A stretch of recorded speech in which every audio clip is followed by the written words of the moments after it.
Dopamine isn't evil. It's not a trick your brain plays on you. It's a chemical designed to reward you for survival. But something's changed, because now the same molecule that once helped you hunt food and stay alive is being hijacked, not by your biology, but by systems designed to control you.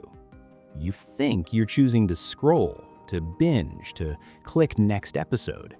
But if you could see the architecture behind those choices, the algorithms, the triggers, the carefully engineered micro-rewards, you'd realize you're not chasing pleasure, you're being trained by it.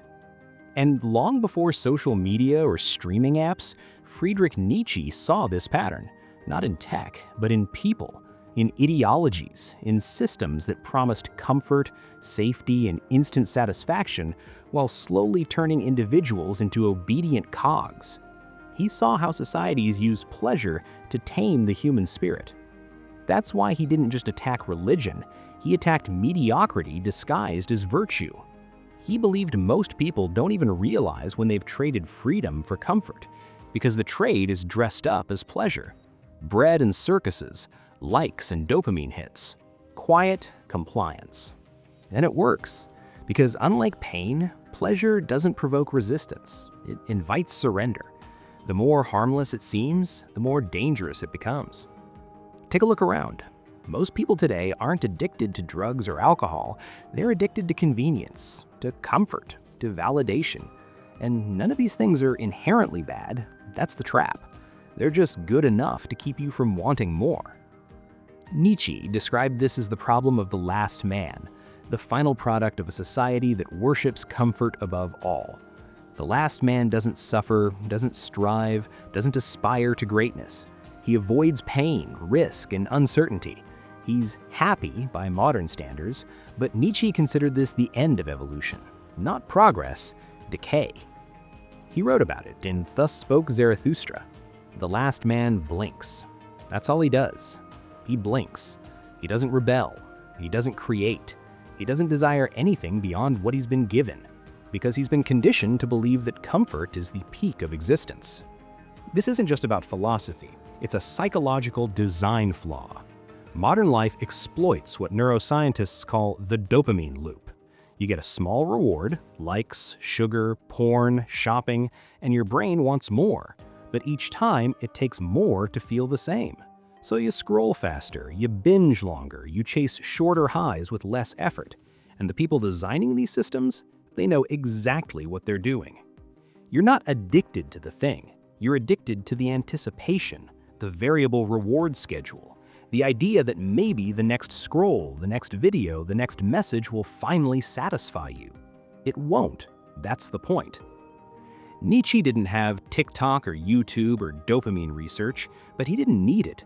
He saw it in culture, in religion, in morality, in how people were rewarded for obedience, for self-sacrifice, for humility. Not because these things were good, but because they made people easier to manage. And he hated it.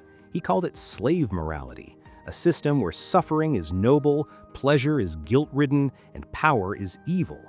He believed it was a moral code invented by the weak to control the strong, a way to flip the hierarchy without earning it, to punish ambition and glorify mediocrity. But then something strange happened. That same mechanism began to work in reverse. Instead of punishing pleasure, society started mass-producing it. Not real pleasure, cheap hits, easy stimulation, useless comfort. A society of people who don't think, don't strive, don't question, because they feel just good enough not to care. This is what Nietzsche feared most, not evil, but numbness. A world where people stop caring about anything deeper than the next hit of dopamine, where no one is willing to suffer for something greater, where no one wants to be exceptional, because being comfortable is easier. And that's exactly what you see today. You don't need totalitarianism when you have distraction. You don't need chains when you have entertainment. You don't need a prison when the inmates build their own walls with endless pleasure. Nietzsche believed the antidote to this wasn't more comfort, it was hardship, voluntary suffering, struggle, becoming. He called it the path of the Übermensch, the one who creates meaning, who embraces difficulty, who breaks from the herd not for ego, but for growth. But that path is hard. And today, it's easy to avoid. Everything is designed to make you forget that the hard path even exists. Why climb a mountain when you can simulate the view in 4K? Why chase purpose when you can buy identity in the form of brands, aesthetics, or opinions? And yet, something deep down resists. There's a reason you still feel empty after a binge, a reason the high wears off, a reason you're anxious when you're relaxing. That's not failure, it's signal. It's your mind pushing back against the illusion. That internal discomfort you feel, it's not a glitch, it's the cost of staying asleep.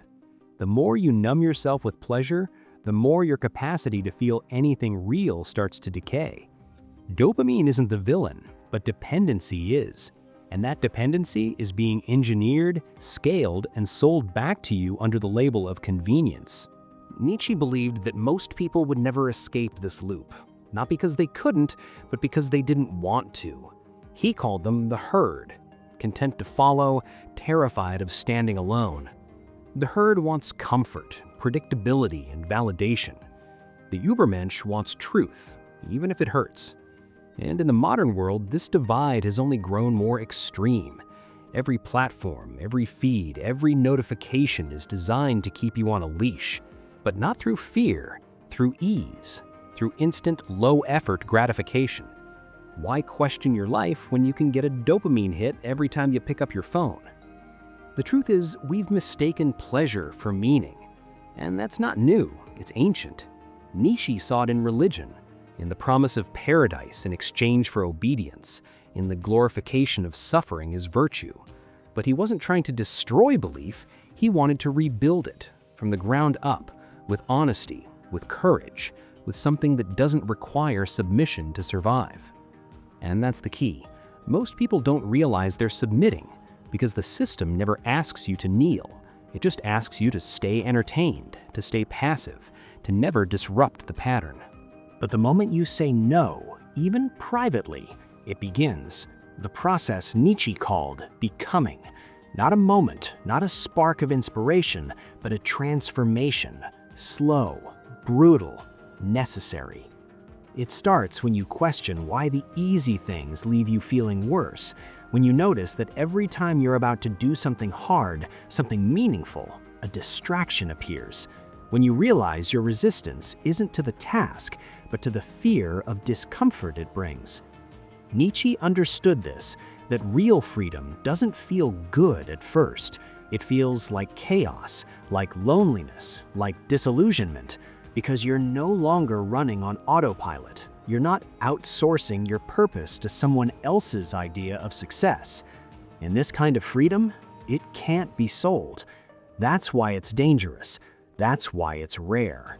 Even now, Nietzsche's ideas are misunderstood. He's not a prophet of nihilism. He didn't say life is meaningless, so you should give up. He said that meaning isn't given, it's made.